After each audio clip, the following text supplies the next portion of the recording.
Olá, esse é o primeiro episódio dessa série que o Instituto Rui Barbosa está organizando, grandes nomes do controle externo brasileiro.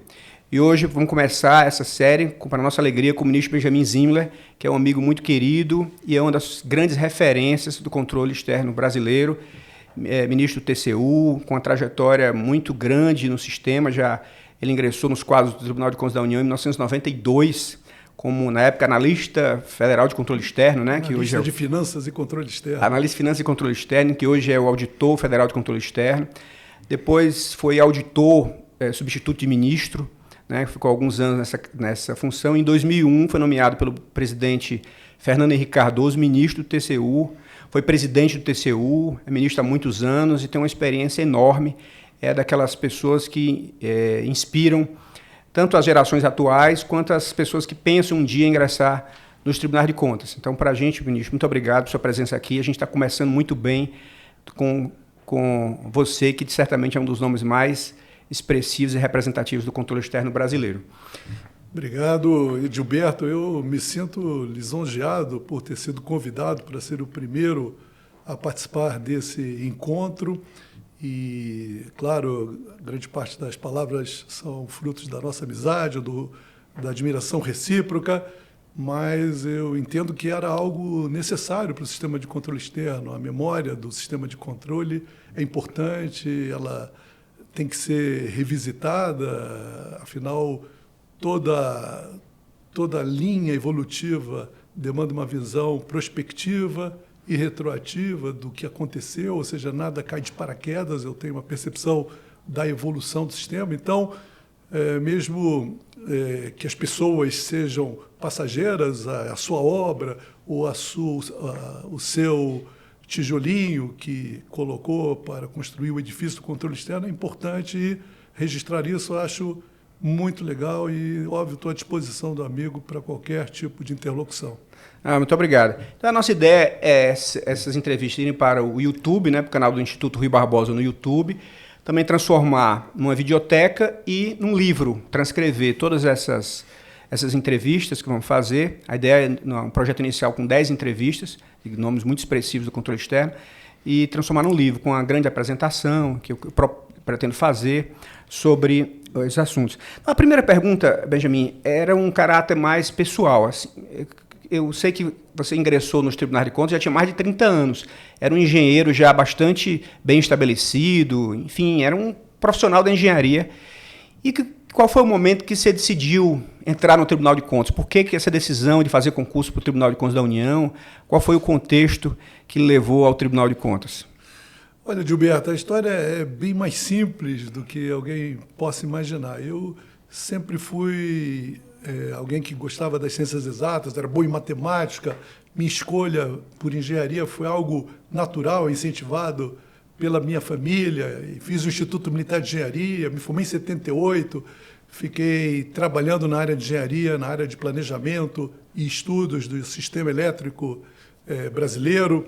E em 1985, o salário de Furnas, trabalhava em Furnas Centrais Elétricas, estava muito baixo. Essa é a grande verdade. Era uma época em que o Delfim Neto era o ministro da Economia e ele estabelecia uma regra draconiana para reajustes salariais que apenas encampavam uma parte da inflação. Então, meu salário estava muito baixo. Eu já namorava a Lenira há muito tempo, a gente pretendia casar, e recebi uma proposta para trabalhar em Brasília, no setor privado. E uma proposta irrecusável, casa, carro, muitas vezes o salário que eu ganhava. E eu aceitei. Eu fui, portanto, em 1985,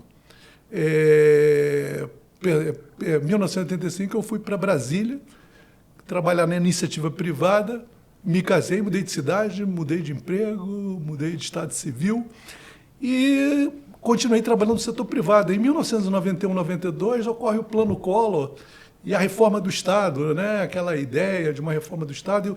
E o serviço que eu prestava na área privada era de consultoria para empresas estatais que trabalhavam na geração, transmissão de energia elétrica, e os contratos foram rescindidos. A alternativa que eu tinha era ir para São Paulo, trabalhar em uma outra área, com essa redução, perda salarial evidente. Minha esposa já era servidora pública, ela é auditora do INSS, já tinha 2 filhos, construindo uma casa. E aí o primeiro concurso que apontou no horizonte foi do Tribunal de Contas da União, e eu não tinha a menor ideia do que era o Tribunal de Contas da União, do que fazia. E eu tinha um mês para estudar, eu pedi férias e fiz uma imersão absoluta e ainda bem consegui a aprovação. E aí eu enveredei por um caminho que era novo para mim, a área social, fiz direito e comecei a trabalhar no TCU. Eu queria essa área do direito, e já na engenharia eu percebia que o direito era importante, por exemplo, nas licitações, que eu participava na ponta da iniciativa privada. E assim foi a razão pela qual eu enveredei pelo Tribunal de Contas da União. Não tem nenhuma visão, eu não nasci para isso, eu sempre achei que eu era um bom engenheiro, mas a vida me levou para isso e eu estou super feliz, não me arrependo nem um pouco do que a vida me reservou. E qual foi a impressão que você teve assim, do Tribunal de Contas no início dos anos 90? Qual era a sua impressão assim que você ingressou lá, como alguém que vem do setor privado, um engenheirão mesmo, né? Formado pelo IME? Qual foi a sua impressão naquela época? Foi um choque cultural. O choque ele se colocava em duas perspectivas. Numa parte tecnológica, naquela época, eu já tinha na minha casa um computador, eu nem me lembro qual era a marca e qual era o tipo de computador, mas ainda se fazia no TCU relatórios datilografados. Você tinha que escrever à mão, dar para uma datilógrafa, veio um PCXT. Então, eu me lembro que logo nas primeiras auditorias que eu fiz, eu pedi ao meu chefe para reunir o pessoal na minha casa para que a gente fizesse lá em casa mesmo o relatório, né? E logo depois começa a internet de escada, eu compro um notebook que começa a acessar de forma lenta, né, a jurisprudência do STJ, do STF, e todo mundo ali, eu já trabalhava nessa hora como um assessor do Ministério Público, então todo mundo com as fichinhas, eu com o notebook, né, um engenheiro num local em que, obviamente, o desenvolvimento tecnológico era ainda rarefeito. E o tribunal era muito formal, né? A gente tinha dificuldade de fazer um controle material da atividade financeira do Estado, e eu acho que a minha turma, outras turmas, houve uma oxigenação muito grande nos quadros do tribunal, pessoas que entraram vinda do setor privado, de outras áreas, que permitiram que... Foram vários concursos simultâneos, né? Foi, a partir do meu houve um anterior, de alguns anos antes, mas depois houve uma sucessão de concursos. Houve a criação do Instituto Cezedelo Correia, os ministros começavam a defender a tese de que os concursos deveriam ser anuais para renovar os quadros. Isso gerou um efeito revolucionário no tribunal. Quem era o presidente, você lembra? Quando você ingressou? Carlos Átila era o presidente. Foi dele a ideia de criar o ISC, foi ele a ideia de criar um nicho de desenvolvimento tecnológico, né? Ou seja, dar um salto nessa área de TI. E também, como ele era um diplomata, ele quis, na verdade, criar o Instituto Cezedelo Correia, a imagem e semelhança do Instituto Rio Branco. Tá certo. Então, eu acho que ele é merecedor de todos os elogios, e ele foi, sem dúvida, o que permitiu uma virada, né, uma melhoria da qualidade, da qualificação, da expertise dos quadros técnicos do Tribunal de Contas. Uhum. E aí, em 2001, você foi nomeado pelo presidente Fernando Henrique ministro do Tribunal de Contas. Antes passou pelo cargo de ministro substituto, ficou um pouco mais de 2 anos, né? Exato. E aí teve outro concurso público que você fez para ser... Esse foi um concurso totalmente diferente, que eu nunca vi na República, né?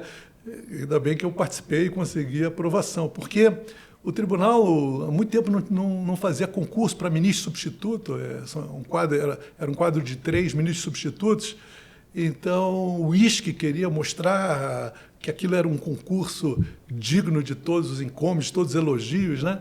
E esse concurso durou 2 anos, foram 8 etapas, 4 provas escritas subjetivas, 4 provas objetivas, prova oral, com uma banca de 8 examinadores, ministros do STF, STJ. E foi um sofrimento inacreditável, porque eu estava trabalhando no TCU e tinha que estudar, né? E muitas vezes me era oferecido um cargo, né? E eu, às vezes, abria mão do cargo, eu era honesto com os presidentes para dizer, olha, eu vou ser muito sincero, eu preciso de meio dia para estudar. E ainda assim, sob a tolerância de muita gente amiga, eu pude estudar, trabalhar e logrei aprovação nesse concurso em 1998, ministro substituto. E aí eu tive toda a sorte do mundo, porque em 2001 abri uma vaga de ministro específico para a carreira do ministro substituto, que não era assim. Houve uma declaração de inconstitucionalidade da lei orgânica do TCU, que estabelecia um outro mecanismo para provimento de ministro. Então, eu tinha uma projeção de ser, eventualmente, ministro daqui a 14 anos, a partir de 98, e em 3 anos surgiu a oportunidade, e mais ainda, os outros ministros substitutos já tinham mais de 65 anos ou mais. Então, no meu caso, a lista tríplice que foi enviada para o Fernando Henrique Cardoso só tinha o meu nome, né? Então, isso é muito difícil de ocorrer, eu não conheço caso similar, mas eu agradeço ao destino, a Deus, pela possibilidade de ter tido essa enorme chance de ser nomeado ministro do Tribunal de Contas da União. Claro, eu estava no lugar certo, na hora certa. O cosmos conspirou a favor e vocês vão ter que me aturar. E a diferença é muito grande entre a sua vida como auditor do tribunal, alguém que estava na ponta fazendo auditorias e técnico, e a vida de ministro? O que é que você sentiu assim, de diferença tão substancial? Olha, Gilberto, eu fui auditor de estrito senso há muito pouco tempo, porque eu fiz uma auditoria no Tribunal de Contas. Você assessor, né? E depois o doutor Francisco Salles Mourão Branco, uma pessoa maravilhosa, que me incentivou muito, que era o procurador-geral do Ministério Público de Contas, me convidou para ser assessor, viu uma instrução minha e me chamou, não conhecia. Então, com 6 meses de tribunal, eu já trabalhava na assessoria dos pareceres, e já tive contato, vamos dizer, com o produto final do tribunal, eu tinha acesso aos votos, aos pareceres do Ministério Público. E depois eu fui nomeado secretário de controle externo, né, de uma recém-criada secretaria chamada a 10ª SESEX, que é a atual SERUR, né, Secretaria de Recursos. Eu defendi a tese de que deveria haver um duplo grau de análise, né, dos acordos do Tribunal de Contas, e achava que os recursos eram apreciados pela mesma secretaria que tinha feito a instrução originária. Então, o ser humano tem enorme dificuldade de reconhecer seus erros, isso é da natureza humana. Então, essa secretaria foi criada para criar esse duplo grau de avaliação administrativa, e eu fui o primeiro secretário. Interessante. Isso inspirou os tribunais de contas dos estados. O Ceará mesmo criou isso, semelhante ao TCU. Eu acho que sim, foi uma experiência, eu acho, bem-sucedida. Eu acho que a SERUR, com liberdade, é capaz de, na esfera recursal, eventualmente perceber erros e falhas que foram cometidos na instrução originária e levar isso aos ministros, né? Isso exige também que haja uma modificação da cultura mesmo dos ministros, ou seja, muitas vezes você tem uma instrução da unidade técnica feita pela Secretaria de Recursos que se opõe a um julgado em que você foi o relator, né? Isso, às vezes, cria seres humanos, são seres humanos, algum tipo de problema, mas acho que os benefícios são tão evidentes que qualquer problema de natureza mais psicológica é superado frente... Vão se acostumando também, né? Exato, isso densifica, concretiza a ideia de devido processo legal, o contraditório se torna material. Isso é uma coisa que, a ideia de Gilberto, que agora eu não falei, mas eu trabalhava no Tribunal de Contas e tinha aulas na UNB. Eu comecei a fazer direito na UNB, fiz vestibular. E na UNB você tinha contato com ministros extraordinários, ministro Moreira Alves, outros ministros do Supremo, e você tinha contato com a ideia de devido processo legal, da ideia de processualidade no campo jurisdicional, no campo administrativo, e eu comparava aquilo com o processo do TCU, que ainda era muito antigo, né? Uhum.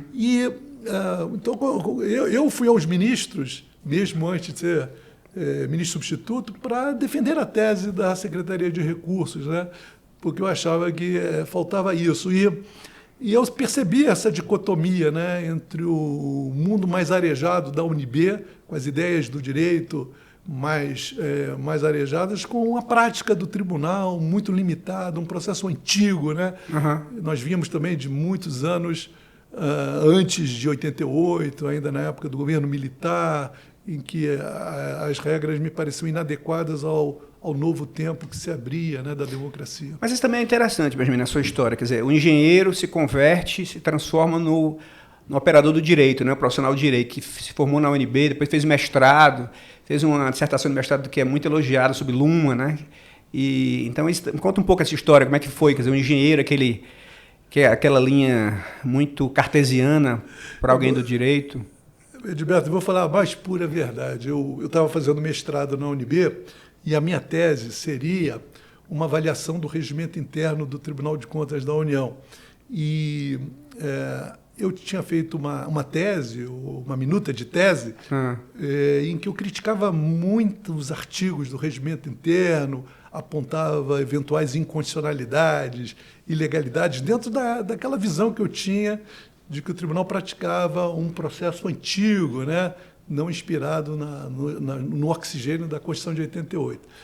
Eu falei, poxa, eu vou participar ainda de provas subjetivas, de prova oral.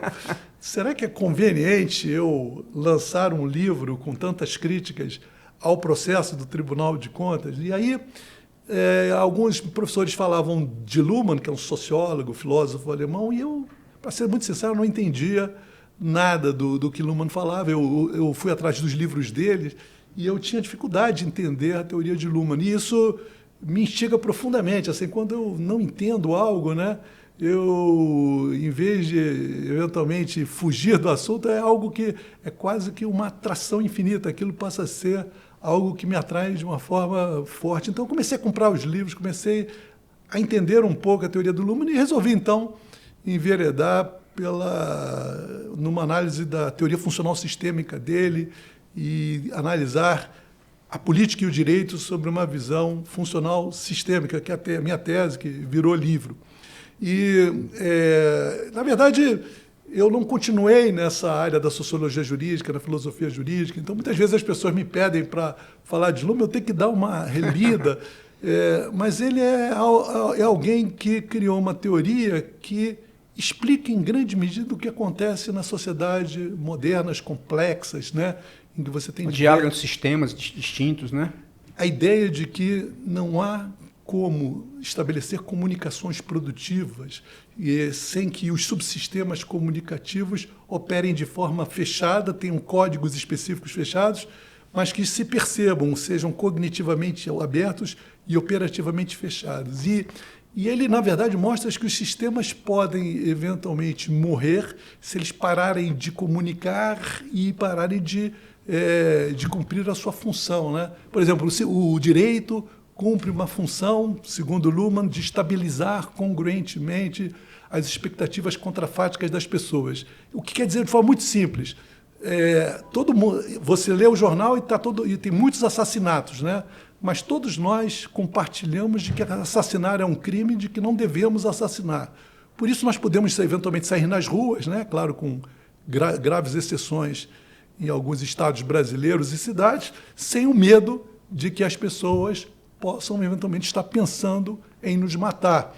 Ou seja, o direito permite a vida humana em sociedade, pois ele estabiliza na mente das pessoas essa percepção de que, apesar das pessoas matarem, realizarem contrabando e incorrerem em crimes, ainda assim é ilícito, é ilegal e, em regra, as pessoas não vão incorrer nessas condutas. Uhum. Isso é uma das funções. Aí surgem os outros sistemas, eu não vou entrar aqui num papo sobre Luhmann, que você vai me expulsar daqui do nosso papo, mas ainda hoje é um instrumento forte para entender, às vezes, aspectos da sociedade moderna. Benjamin, queria que também você comentasse uma fase muito interessante, que é quando você foi presidente do TCU. Sucedeu o ministro Biratã Aguiar, a presidente da República era a presidente Dilma. E como é que foi isso? Quer dizer, como foi a relação sua no TCU? Que modernizações você fez, né, liderou? Como foi a relação com a presidente da República? A relação com o Congresso Nacional? Como é que você vê isso? Como é que foi?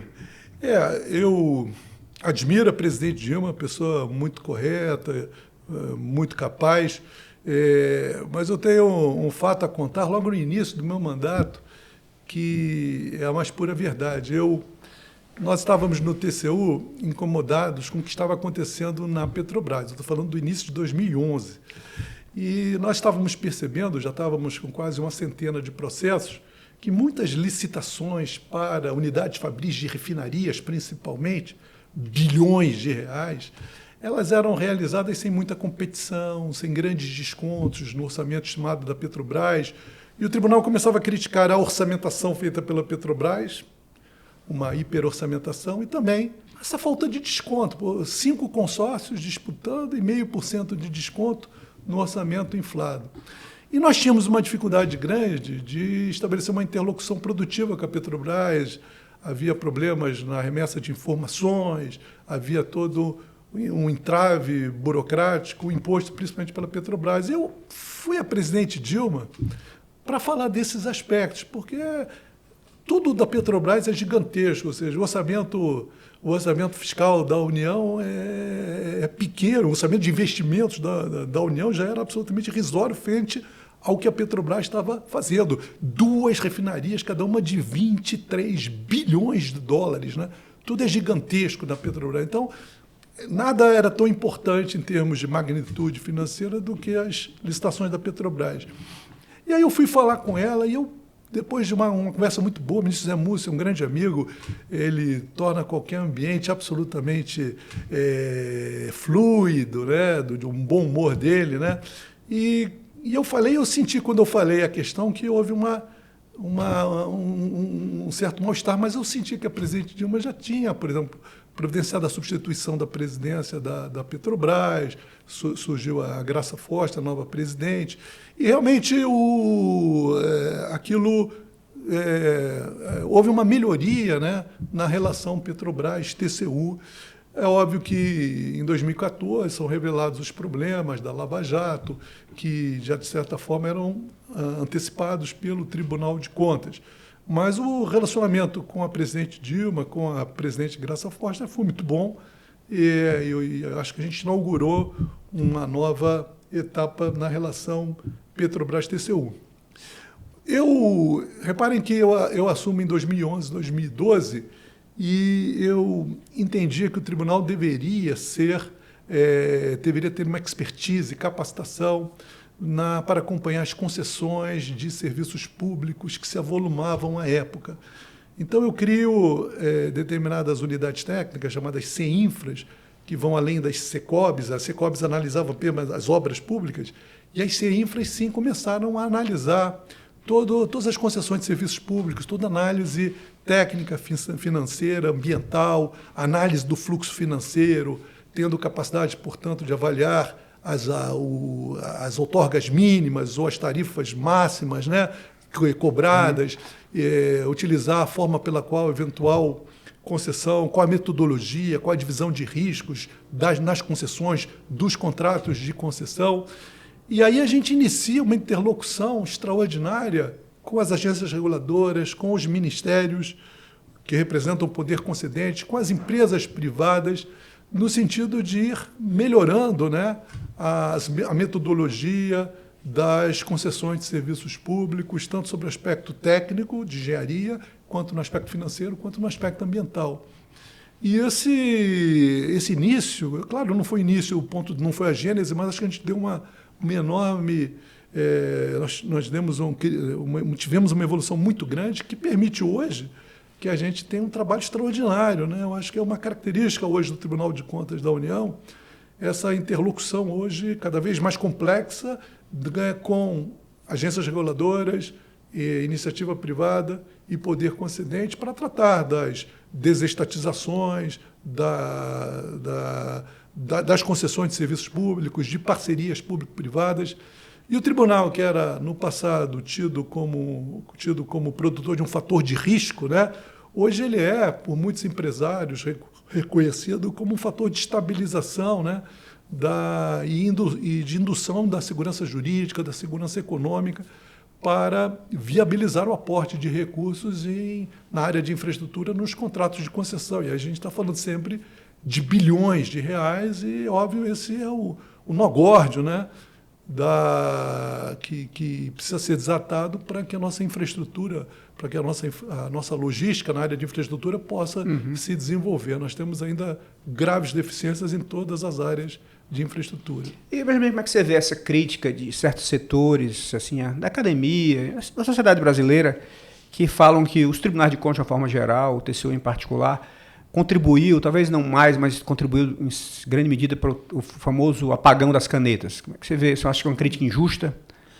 Olha, na verdade, não existe verdade. Na verdade, você pode olhar determinados acontecimentos da realidade sob diferentes perspectivas. É claro que nenhum sistema de controle se impõe sem que haja algum temor da fiscalização. Isso faz parte da noção mais estrutural de fiscalização.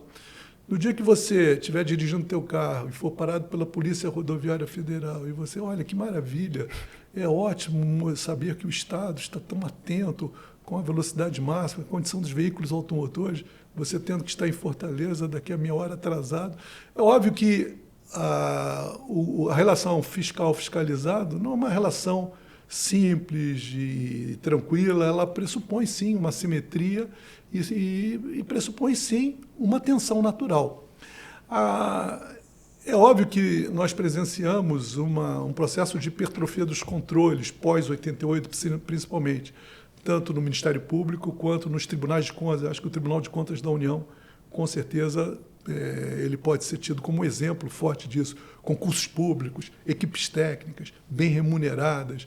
Nós temos que reconhecer, em grande medida, nós fomos ocupando espaços diante das lacunas de competência. Há um processo de expansão de competências dos tribunais de contas. Num primeiro momento, por exemplo, na área de regulação de serviços públicos de infraestrutura, havia uma anomia no início das agências reguladoras, em 96. Então, o tribunal passou a ocupar espaços que caberiam inicialmente às agências. Isso foi um processo natural que derivou dessa hipertrofia. É óbvio que o agente público, o agente administrativo que vai praticar um ato, tem um receio de ser punido. E ele tende a seguir os caminhos que já deram certo. E, eventualmente, os que deram certo foram os caminhos em que ele não foi punido, ou que os outros, os seus antecessores, não foram punidos. Então, acaba que a administração passa a ser um museu de velhas novidades, né? A ver essa inovação, né? Muito conservadora, né? A ideia de inovação é uma ideia que a gente tem que sempre olhar com muito cuidado. A gente fala da inovação como se fosse uma panaceia. Existem inovações boas e ruins, constitucionais e inconstitucionais, mas sim, avesso a inovações, avesso a riscos. Essa é uma narrativa perfeitamente possível e crível. De outro lado, no Tribunal de Contas, você olha e vê que, em todos os casos em que a administração ousou inovar, trilhar novos caminhos, o tribunal estabeleceu uma interlocução produtiva, sem punição, sem usar o seu ferramental corretivo e punitivo. E nós fomos fazendo, junto com a administração pública, estabelecendo os limites daquele instituto. E aí o Taxigov, que foi o governo Temer, não é? Sim, foi uma política no sentido de viabilizar o uso de um aplicativo em celular para que os servidores públicos pudessem se deslocar na esplanada dos ministérios, né? O artigo 28 da Lei 13.303, que permite o estabelecimento de cooperação, de vínculos de cooperação entre o poder público e o poder e a iniciativa privada, se houver oportunidade de negócios. O tribunal, eu fui o relator de um processo Viasat Telebrás que inaugura a possibilidade de uso desse dispositivo, do uso da contratação integrada, do uso do credenciamento de uma forma mais ampla. Se você olhar, você vai ver que o tribunal apoiava a inovação e, às vezes, estabelecia ampliações do espaço de inovação, às vezes restringia a inovação. Mas eu não conheço nenhum caso que a gente tenha punido quem quer que seja que tenha inovado, ou que a gente tenha feito uma determinação cogente no sentido de tolher a inovação. Portanto, a verdade está exatamente em algum espaço entre essas duas visões, o tribunal como um indutor da inovação e o tribunal como alguma coisa como um órgão que impede a inovação pelo temor reverencial que gera nos administrados. Eu, nas minhas palestras e tal, eu tento dar uma visão mais humana do Tribunal de Contas, mas essa visão humana não... Óbvio, quando alguém vê alguém condenado, né, pelo tribunal, condenado em débito e multa, óbvio que isso tem óbvio que tem um efeito importante. E é para ter. Ninguém pune por punir. Pune porque há uma contrapartida jurídica por uma ilegalidade com culpa, mas pune também como uma espécie de controle educativo, preventivo, para evitar futuras irregularidades. Mas isso causa, obviamente... Mas você acha que a LINDB teve algum papel nisso, a Lei de Introdução à Norma de Direito Brasileiro? Olha, no sentido de autoconter eu acho que sim. Eu acho que sim. Eu, no início, olhava a LINDB como um conjunto de expressões doutrinárias, né, que já estavam, de certa forma, assimiladas no arcabouço do direito, né? No entanto, eu hoje digo que era essencial que uma lei explicitasse essa ideia de segurança jurídica para as empresas, para o administrado, de uma pessoa física de uma forma geral, a ideia de consequencialismo, a ideia de pragmatismo, ou seja, eram conceitos que eram defendidos principalmente pela doutrina e por uma doutrina bem antiga, né?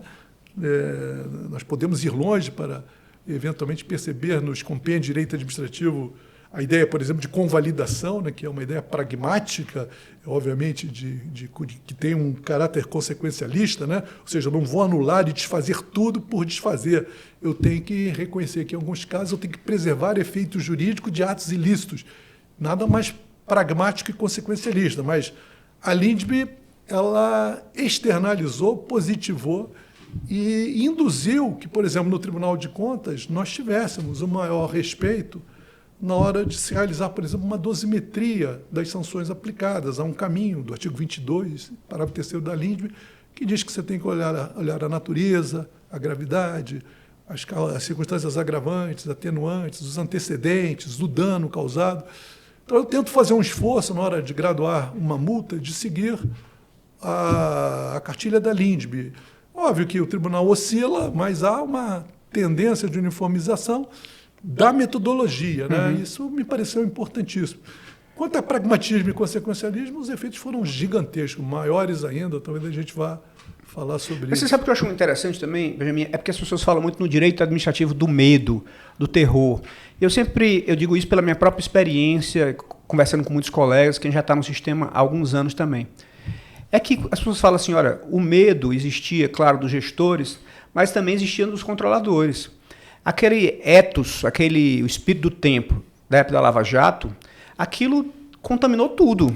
Era todo mundo, eu conversava às vezes com o ministro do STJ, com desembargadores, com conselheiros, e algumas pessoas temiam, olha, eu vou tomar aqui uma decisão e eu nem sei que essa empresa está sendo investigada. Mas eu, por exemplo, neguei uma cautelar, que foi pedida porque eu achei que as consequências eram piores, porque ia parar, por exemplo, a coleta de lixo, ia parar uma coisa, parar outra. O sujeito toma uma decisão negando uma cautelar, por exemplo. Ou ao contrário, fazendo a cautelar, né? Proferindo a cautelar. E aí, sem ele saber, aquela empresa estava sendo investigada, e ele entrou no radar da Polícia Federal, porque ele deu uma cautelar ou deixou de dar uma cautelar. Quer dizer, então o sujeito tinha muito medo também, quem estava controlando, né? E isso eu conversava, as pessoas nem dizem isso, mas o fato é que era o ethos, né? Era o espírito do tempo, o medo geral, do gestor, do controlador, do juiz, não é? Na semana que vem, que é um mês, a Polícia Federal, 6 horas da manhã, está na casa do conselheiro, do ministro, do desembargador, e aconteceu muito isso. E houve muitas injustiças, né? Porque era isso, na dúvida, vai busca a apreensão, não sabe a destruição que é na vida de um sujeito, né? Claro. Mas na dúvida se faz, quer dizer. Então, acho que a LINDB deu muito respaldo ao controlador, ao desembargador, ao ministro, ao conselheiro, disse, olha, é a lei que exige que eu examine as consequências. Que parece até uma obviedade, né? Olha, se eu desse a cautelar aqui, o perigo de dano reverso, por exemplo, né? Se eu desse a cautelar, eles vão ficar sem merenda escolar, vão paralisar certas coisas. Então, me parece que a LINDB também tem esse papel importante para proteger também, né, o controlador, né? Sim, acho que você tocou num ponto importantíssimo, né? Durante o período da Lava Jato, né? houve, sem dúvida, evoluções importantes no campo do direito penal, no campo do direito administrativo. Na época da Lava Jato, nós recebemos pela primeira vez, a partir de despachos do juiz à época Moro, o senador Moro, pela primeira vez, provas emprestadas de processos penais e que, eventualmente, com base nessas provas, nós tínhamos uma visão muito mais clara do que efetivamente ocorreu. Os tribunais de contas têm um ferramental de investigação muito limitado, né? Nem de longe se aproximam do ferramental de um juiz penal. Então, nós começávamos a ter processos em que os resultados dos mandados de busca e apreensão eram trazidos aos autos, os acordos de colaboração premiadas eram trazidos aos autos, e nós tínhamos enorme dúvida sobre como agir e como adaptar o que acontecia na esfera penal na esfera administrativa. Então, há toda uma evolução procedimental do tribunal. Por exemplo, a jurisprudência do tribunal se inclinou por não punir aqueles que fizeram colaboração premiada. Isso não foi de uma hora para outra, isso decorreu de uma evolução. E muitos dos nossos processos, principalmente que analisaram licitações e contratos feitos pela Petrobras, hoje se baseiam em provas, ou se baseiam em parte em provas trazidas pelas colaborações premiadas. E algumas delas estão sendo desconstituídas no âmbito judicial. E qual é a repercussão na esfera das contas públicas? Isso é algo que nós estamos discutindo. O ministro Supremo, o ministro Fachin, pede que para que nós possamos utilizar as provas emprestadas, que já foram, de certa forma, utilizadas, nós teremos que aderir ao termo de colaboração premiada. Então, ele nos coloca diante de uma opção: ou vocês aderem ou não aderem. Em regra, nós estamos optando por não aderir e estamos retirando dos autos os elementos indiciários que foram trazidos por X ou Y colaboração premiada.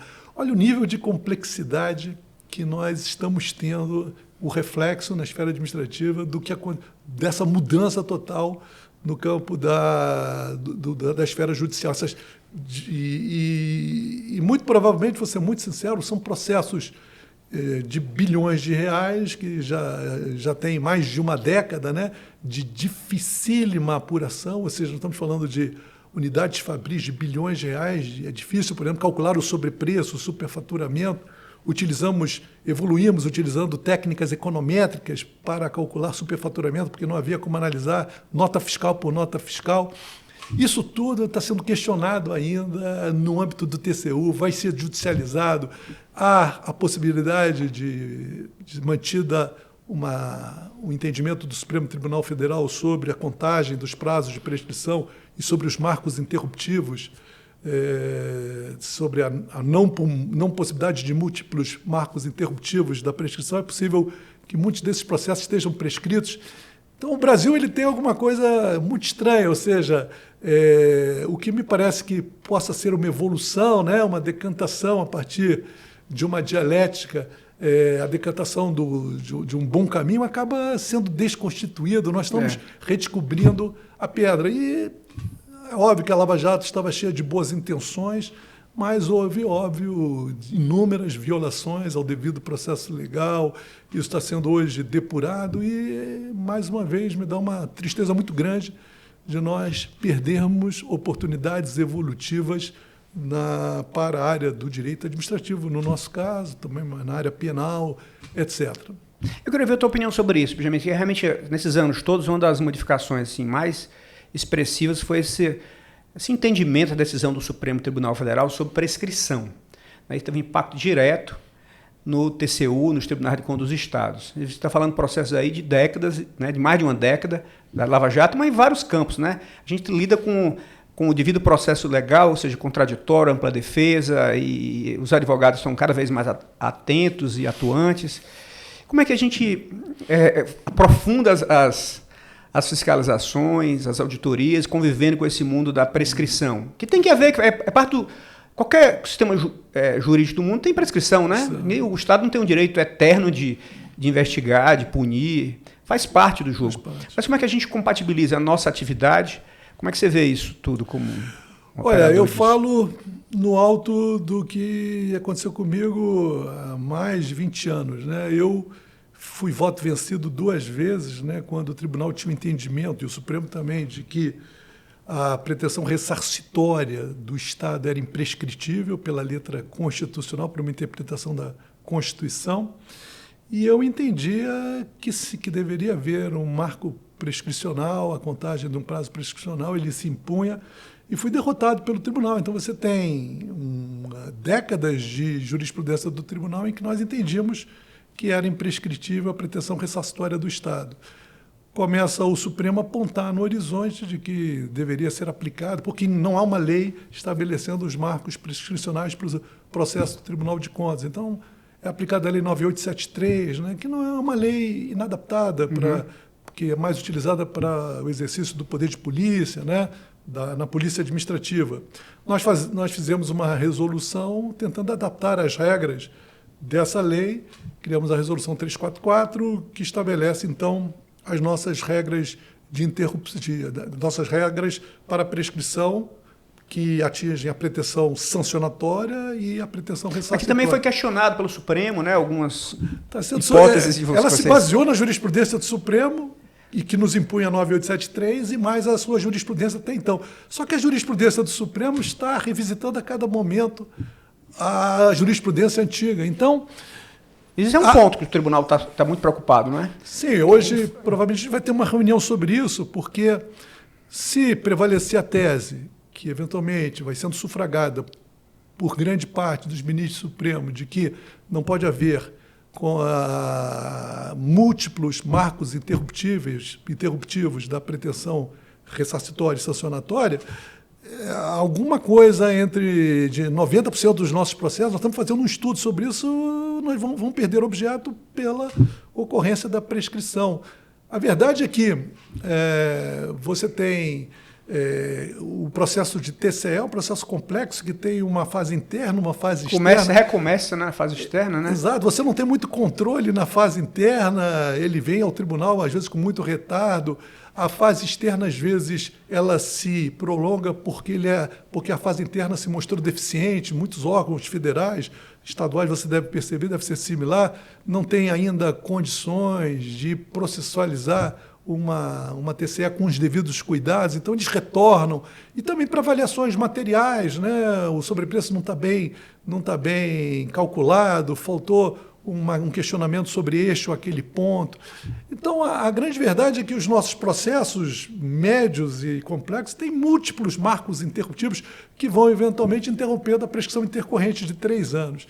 Se não houver multiplicidade de marcos interruptivos, qualquer processo médio ou grande obviamente, perde objeto. Isso dá uma certa frustração, né? É um desafio tanto, né? É um desafio tanto, porque eu tenho 30 anos de tribunal, né? Como ministro substituto desde 98, daqui a pouco 30 anos mesmo, né? E eu fui relator de múltiplos processos da Lava Jato, alguns de 2 bilhões de reais, 1,5 bilhão de reais. Se houver a prevalência dessa tese, eles estão totalmente prescritos. Isso dá uma enorme frustração, porque você construiu tanta coisa, né? Mas isso eu acho assim, os tribunais foram também percebendo que há outros caminhos para o controle externo, alguns muito mais efetivos. Porque, vejam, essa frustração dos processos prescritos, ela, de certa forma, é mitigada, a frustração, porque nós já temos uma frustração que existe e provavelmente existe no Tribunal de Contas lá do Ceará. O nosso índice de recuperação de créditos em favor da União é muito baixo ainda, né? Ou seja, se não há um pagamento voluntário, e raras vezes há pagamento voluntário, na execução judicial dos nossos acórdãos, no nosso caso feito pela AGU, tem uma resposta muito baixa, né? Uhum. E isso, então, muito provavelmente, esses processos da Lava Jato, que eu fico triste, porque eventualmente podem prescrever, eles, quando o acórdão for, afinal, aperfeiçoado e executado, ele dificilmente, vamos ser sinceros, vai trazer uma satisfação aos cofres da Petrobras. E a questão é muito mais complexa, porque é uma sociedade de economia mista e há muitos outros processos que nós analisamos e que foram muito produtivos.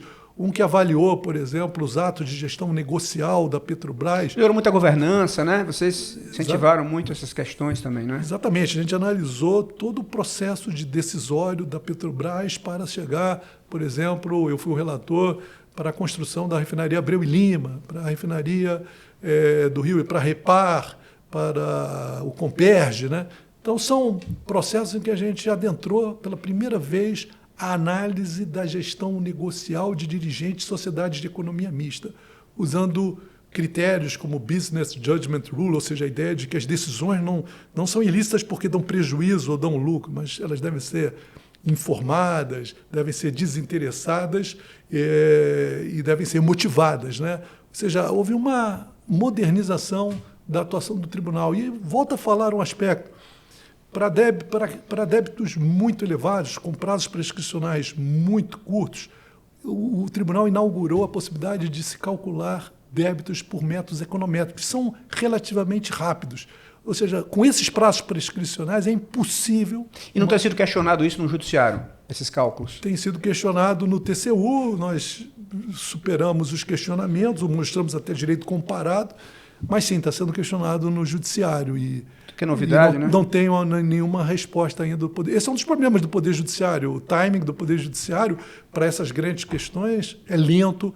O Judiciário não é nenhuma caput diminúcio a ninguém do Judiciário, mas ele não é conformado para lidar com questões desse naipe, né? Ou seja, com questões regulatórias, com contratos de longo prazo imperfeitos ou com a adoção de métodos econométricos para cálculo para estimativas de débito em contratos de grande volume. Essa é uma questão interessante, Benjamin, porque quando a gente compara o modelo brasileiro, o TCU, os tribunais de contas estaduais, com outros modelos.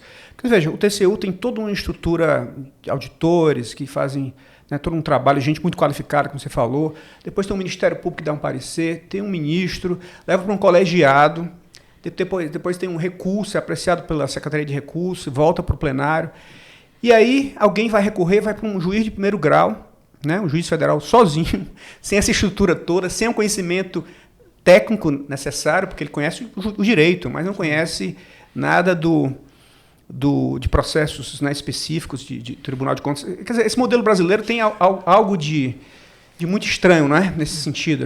Você tem razão, Edilberto. É uma questão antiga, assim, mas... eu sinto que o Poder Judiciário tem um respeito muito grande às decisões técnicas do tribunal. Você não vai ver no Poder Judiciário um juiz, ou mesmo o Supremo, alterando um sobrepreço num contrato complexo, um superfaturamento, de 27,5 para 27,3. Mas há uma reanálise das questões jurídicas que podem colocar por terra todo o trabalho feito. Que já passou por muita gente, né? E aí um juiz sozinho, né? Sim, e ainda pior quando vai para o primeiro grau. Isso pode, não há nenhum. Essa é a tendência natural. E óbvio que o juiz de primeiro grau vai lidar com processos de enorme complexidade, né? Eu não vejo nenhuma solução de curto prazo para isso, né? O que eu sinto é que, apesar de não escrito, há uma deferência do Poder Judiciário em não alterar as constatações feitas pelo TCU no mundo da realidade. Certo, né? Os fatos. Os fatos, existe uma presunção de veracidade, né?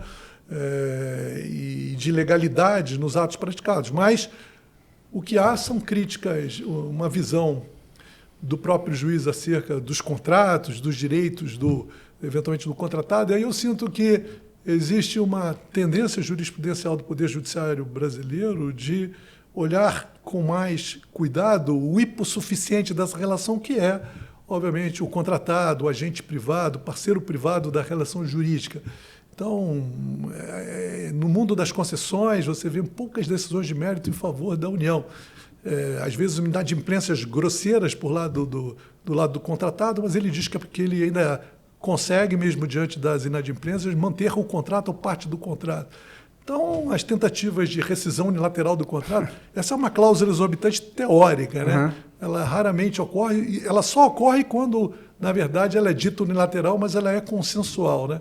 Porque o apelo judiciário contra rescisões unilaterais geralmente tendem a ser bem-sucedidas, né? Pela visão até do contrato, da função social do contrato. Uhum. Existem outros aspectos que a gente não analisa sobre a égide apenas do direito administrativo. Né? Benjamin, eu queria que você falasse muito também, um tema que você tem se dedicado muito ultimamente. Eu até participei de algumas coisas que você organizou. O ministro Bruno, quando foi presidente, deu muita ênfase a isso, que é a questão do consensualismo. Como é que, eu sei que você é um entusiasta dessa ideia. Como é que você compatibiliza essa função de fiscalização com a função de, ao mesmo tempo, procurar o que pode ser consensualizado, né? Qual é o limite que o tribunal deve aceitar? Qual é a sua visão sobre isso, que é um tema de fronteira, né? Que tem empolgado muita gente, mas, ao mesmo tempo, tem muita gente com muita preocupação sobre isso. Em primeiro lugar, essa minha empolgação, e ela é real, deriva de uma visão muito prática, né? Eu falei aqui de algumas frustrações que derivam do exercício tradicional do controle administrativo. Processos em que nós aplicamos o direito administrativo na sua plenitude, chegamos a um débito, as multas podem ser desconstituídas por prescrição, temos dificuldade de executar. Ou seja, a capacidade sancionatória do Estado no mundo da jurisdição de contas, ela é relativamente limitada, para dizer o menos. E aí surge, no horizonte, uma constatação prática num campo que eu gosto, que eu estudo muito, que é o campo da regulação dos contratos de concessão de serviços públicos.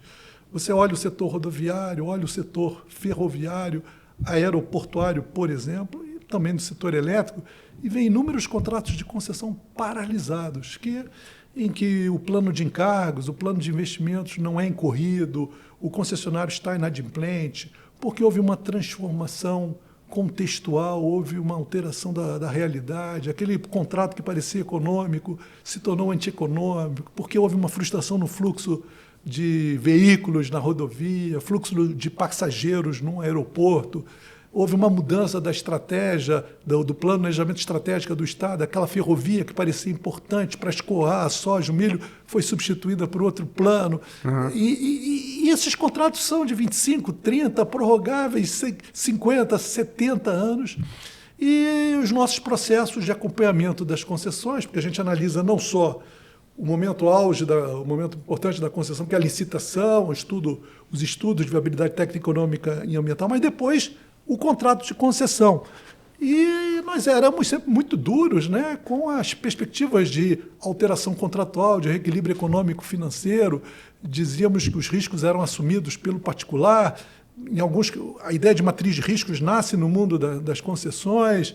E os particulares dizendo, olha, há 20 anos atrás, quando eu participei da licitação, eu achava que a demanda de veículos seria essa, mas não foi essa. O PIB brasileiro não cresceu como eu imaginava. O PIB do Rio de Janeiro, rodovia no Rio, é menor. E aí eu não posso mais fazer investimentos você tem rodovias em péssimo estado, com pessoas morrendo, e a única coisa que você tem é que os pedágios continuam baratos e, eventualmente, as outorgas foram insuficientes, por exemplo, as outorgas foram elevadas demais, perdão. E nós criamos, então, uma ideia de que é possível revisitar esses contratos e transcender a ideia de legalidade estrita por uma visão de juridicidade, que é, sem dúvida, também acobertada pela LINDB, é o espírito do novo direito administrativo funcional, que é descrito na LINDB com compromissos de pragmatismo e de consequencialismo. Então, nós estamos começando a tocar em pontos sensíveis do direito administrativo, legalidade estrita, disponibilidade do interesse público, supremacia do interesse público. E nós estamos construindo, muitas vezes, contratos novos, alterando os contratos, tentando emular uma licitação que seria obrigatória, mas não vamos realizar uma licitação, porque realizar uma licitação pressupõe parar o processo por 3, 5 anos. Nós, em vez de fazer uma consulta, uma audiência pública tradicional nos moldes previstos em lei, vamos fazer alguma coisa semelhante que dê transparência ao processo. E, com isso, nós estamos resolvendo algumas questões que pareciam insolúveis. 15 termos de compromisso abonados pelo TCU, com bilhões de reais que foram destravados. E aí você tem rodovias em que a gente obriga, na nova moldura constitucional, que nos primeiros 3 anos haja investimentos importantes. Então, rodovias que estavam paralisadas, as obras estão começando a ser executadas. A ideia é destravar esses contratos de concessão, mas claro que tem um grande gargalo aí, um grande problema, que é o problema do risco moral, né? Ou seja, isso não é uma panaceia, nada é. Ou seja, a gente não pode avisar e tocar um trombone para os parceiros privados, para as empresas, de que inadimplir é um bom negócio. Olha, vamos descumprir, porque depois lá no TCU tem uma mesa de negociações que vai quebrar o nosso galho. Então, dos 14 aprovados, nós temos 20 e tantos que foram arquivados, em que nós não aceitamos o termo de compromisso. Porque não era razoável, né? Alguns porque não. O termo. Reparem que o presidente do TCU tem uma discricionariedade para filtrar quais os assuntos que podem ser levados à mesa de negociação. Mas muitos deles eram porque não eram razoáveis, porque não houve, afinal, acordo, porque o particular não quis ceder ao nível que na mesa de negociações pareceu ser uma posição razoável do Estado, do poder concedente.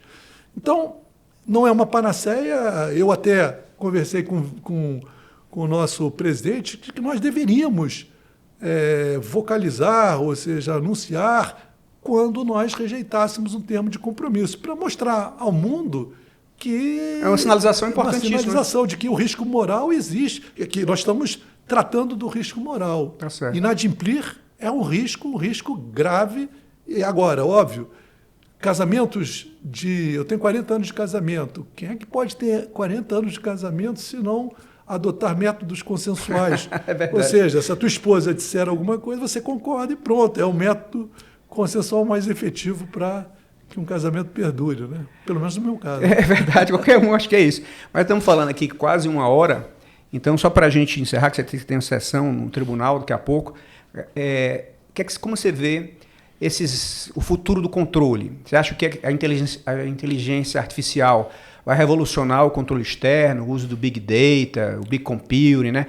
E agora, até a sua experiência como um engenheiro, tem uma experiência também na área técnica, como é que você vê isso? Foi um precursor, como você contou para a gente aqui no começo, né? De uso de tecnologia no TCU. Você acha que é promissor? Olha, claro que sim. Eu tenho algumas dúvidas ainda quanto ao uso da inteligência artificial de uma forma absoluta, disseminada. Eu vou em alguns seminários, leio alguns livros, mostro que o nível de imprecisão das respostas geradas pela inteligência artificial ainda é muito elevado. Eu uso inteligência artificial, o ChatGPT e outros aplicativos, até nas sessões, às vezes, né? Ou para, eventualmente, num voto, eu quero uma postura contrária à minha, para, eventualmente, estabelecer alguma dialética. E muitas vezes eu vejo erros grosseiros da inteligência. É claro que isso depende do prompt, você pode ter uma base de dados bem adequada. Eu apenas acho que nós temos que esperar um pouquinho para decantar um certo carnaval que há no uso da inteligência artificial, né? Eu vejo pessoas que tendem a fazer uma evolução adequada, com segurança jurídica, e outras que usam um modismo da inteligência artificial de uma forma, às vezes, um pouco desenfreada. Eu gosto de... talvez a gente precise de algum tempo a mais para decantar. Mas você acha que pode revolucionar o controle externo? No sentido assim, a gente tem um sério problema, que o TCU tem também, que vocês adotaram aqui e vários tribunais adotaram, que é o seguinte: a gente não consegue fiscalizar e julgar 100% das contas, assim como o TCU. Claro. Aí usa o critério de seletividade, que é como se fosse uma solução, para usar um termo dos economistas ou dos engenheiros, uma solução subótima, né? Abaixo da ótima. O ideal é que você consiga olhar tudo. Mas você não consegue, então você vai usar onde tem maior materialidade, maior risco, né? Matriz de risco e tudo mais. A esperança de muita gente é o seguinte: olha, com a inteligência artificial, o Big Computing, o Big Data, a gente vai conseguir aumentar a produtividade. O que você fazia em 5 dias, agora você faz em 1 hora. Né? Isso eu já estou usando também, é muito poderoso do ponto de vista de por exemplo, fazer resumos, né, de documentos, de análise de documentos, até escrever também, né? Então, você não é tão otimista ainda, você prefere achar que... Repara, nós já estamos utilizando tecnologia de informação há muito tempo para, eventualmente, setorizar e avaliar a matriz e estabelecer as zonas de risco para o nosso processo de planejamento de auditorias. Uhum. Né? Claro que a inteligência artificial permite que isso possa ser feito com muito mais eficiência, com muito mais rapidez. Mas repara que esse é um processo que não é exatamente uma novidade no Tribunal de Contas da União. E às vezes eu vejo palestras de inteligência artificial que são apenas mencionados métodos de tecnologia da informação que já eram usados, robôs antigos que já eram utilizados mesmo antes da inteligência artificial. Claro que a inteligência artificial pode dar um upgrade na otimização dos métodos, por exemplo, para selecionar áreas em que há maiores riscos para que nós possamos fazer nossas auditorias. Eu acho, e também eu fui o relator de um processo, sou o relator do processo de alteração do regimento interno, em que a inteligência artificial é extremamente eficiente, ou seja, você tem um regimento interno com 400 artigos, vem o ministro dar uma sugestão alterando 1 ou 2 artigos, isso obviamente se espraia por todos os artigos e pode ter influência, né? E faz com que haja necessidade de revisitação de outros artigos.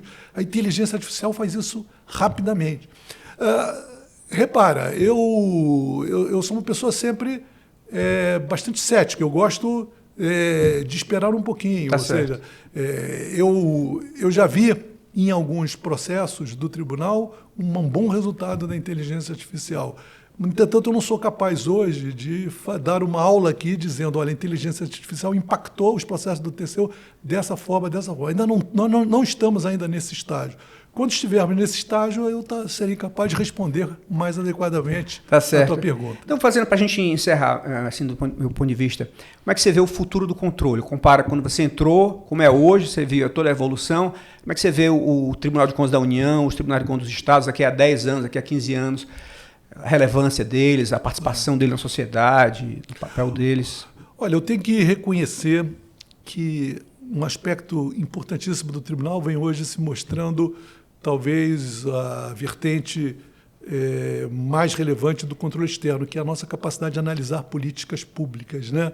Ou seja, se nós fazíamos auditorias de desempenho, auditorias operacionais no passado apenas qualitativas, e a gente brincava, o resultado das auditorias operacionais eram apenas falta pessoal, falta dinheiro. Hoje a gente sabe fazer as perguntas de auditoria, a gente já sabe parametrizar, medir eventualmente a resposta das políticas públicas e eventualmente propor algum tipo de sugestão, recomendação para a melhoria delas. Eu entendo que os tribunais não podem se mostrar como senhores da razão. Eu acho que esse é, na verdade, um processo de interlocução, de recomendação, quase de sedução. Nós temos de que seduzir a administração pública para que ela melhore a sua metodologia, para aprimorar os resultados das políticas públicas, seja capaz ela mesma de fazer os questionamentos propostos nas auditorias para buscar essas soluções. E eu vejo que é uma transformação cultural em andamento, ou seja, se a administração pública era recalcitrante, ela não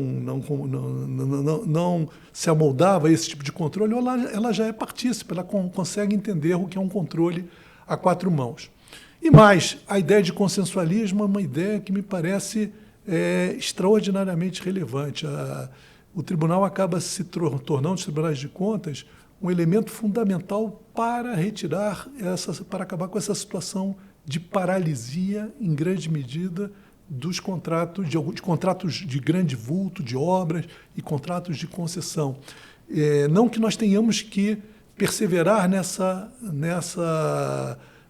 linha do consensualismo, mas nós estamos dando um exemplo para que a administração pública possa se valer dos métodos consensuais e os próprios tribunais de contas possam disseminar essas técnicas. Isso me parece extremamente positivo, porque isso vai fazer com que o Brasil seja um ambiente oxigenado para investimentos privados, nacionais e estrangeiros, para que esses investimentos, que são muito bem-vindos, são de longo prazo, geram renda, geram emprego, independem de ideologia, possam se fazer presentes em maior medida para transformar a infraestrutura brasileira. A gente precisa transformar o Brasil num canteiro de obras, e não vai ser com dinheiro público, tem que ser com dinheiro privado. Isso só é feito com essa mudança de mentalidade. O investidor tem que perceber que no Brasil existe um sistema que permite dar ao capital estrangeiro segurança econômica e segurança jurídica. E todos os players têm que se sentir confortáveis nesse ambiente.